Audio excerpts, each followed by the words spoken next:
Hello friends, welcome to మా honey home. ఈరోజు వీడియోలో కొబ్బరి పచ్చడి చాలా టేస్టీగా ఎలా తయారు చేసుకోవాలో చూద్దాము. ఈ పచ్చడి మనకి అన్నంలోకే కాకుండా ఇడ్లీ దోశల్లో కూడా చాలా బాగుంటుంది. చేసుకోవడం కూడా చాలా ఈజీ. సో ఇంకా లేట్ చేయకుండా వీడియోలోకి వెళ్ళిపోదాం.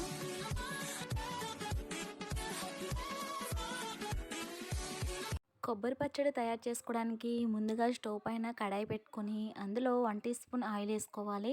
ఆయిల్ వేడైన తర్వాత అందులో 1 టీ స్పూన్ ధనియాలు, 1 టీ స్పూన్ జీలకర్ర వేసుకొని, నేను ఇక్కడ పండిన పచ్చిమిర్చి 4 వేసుకుంటున్నాను. లేదా మీరు ఎండుమిరపకాయలన్నా వేసుకోవచ్చు.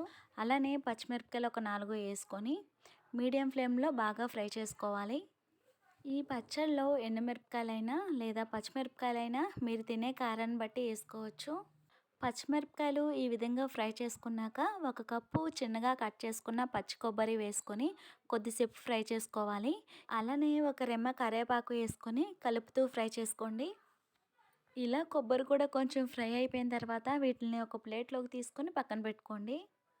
అదే కడాయిలో పెద్దది ఒకటి టమాటా లేదా చిన్నవి 2 అయినా సరే చిన్నగా కట్ చేసుకొని వేసుకొని, చిన్న నిమ్మకాయ సైజ్ అంత చింతపండు వేసుకొని, టమాటాలు త్వరగా మగ్గడానికి కొద్దిగా సాల్ట్ వేసుకొని, ఉప్పు వేసుకున్నాక అంతా కలిసిలాగా కలుపుకొని మూత పెట్టి మీడియం ఫ్లేమ్లో టమాటాలు మెత్తగా అయ్యేంత వరకు ఉడికించాలి.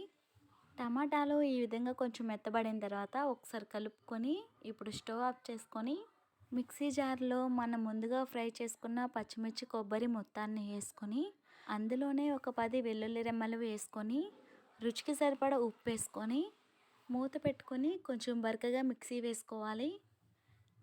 ఇలా మిక్సీ వేసుకున్న తర్వాత ఇప్పుడు మనం ఉడికించుకున్న టమాటా వేసుకొని మిక్సీ జార్ మూత పెట్టుకొని మరోసారి మిక్సీ పట్టించుకోవాలి. ఇక్కడ చూపిస్తున్నట్టు కొబ్బరి పచ్చడి ఈ విధంగా కొంచెం బరకగా మిక్సీ పట్టించుకోవాలి. ఈ పచ్చడిని పక్కన పెట్టుకొని ఇప్పుడు స్టవ్ పైన కడాయి పెట్టుకొని అందులో 2 టేబుల్ స్పూన్ ఆయిల్ వేసుకొని, ఆయిల్ హీట్ అయిన తర్వాత 1 టీ స్పూన్ తాలింపు సరుకులు వేసుకొని ఫ్రై చేసుకోవాలి. ఆవాలు చిటపటలాడిన తర్వాత ఒక రెమ్మ కరివేపాకు, 2 ఎండుమిరపకాయలు తుంచుకొని వేసుకొని అందులోనే 1/2 టీ స్పూన్ పసుపు వేసుకొని ఫ్రై చేసుకోవాలి. తాలింపు అంతా ఫ్రై అయిపోయిన తర్వాత మనం మిక్సీ వేసుకున్న కొబ్బరి పచ్చడిని వేసుకొని కలుపుకోవాలి. పచ్చడిని తాలింపులో 2 నిమిషాల పాటు కలుపుతూ ఫ్రై చేసుకోవాలి. 2 నిమిషాల తర్వాత కొబ్బరి పచ్చడి ఈ విధంగా రెడీ అయిపోతుంది. చివరిగా కట్ చేసుకున్న కొత్తిమీర వేసుకొని ఒకసారి కలుపుకొని ఇంకా స్టవ్ ఆఫ్ చేసేసుకోండి. అంతే, ఎంతో టేస్టీగా ఉండే కొబ్బరి పచ్చడి రెడీ. ఈ కొబ్బరి పచ్చడి రెసిపీ మీకు నచ్చినట్లయితే తప్పకుండా ట్రై చేయండి. ఈ వీడియో మీకు నచ్చినట్లయితే లైక్ చేసి, షేర్ చేసి, సబ్స్క్రైబ్ చేయండి. Thank you for watching.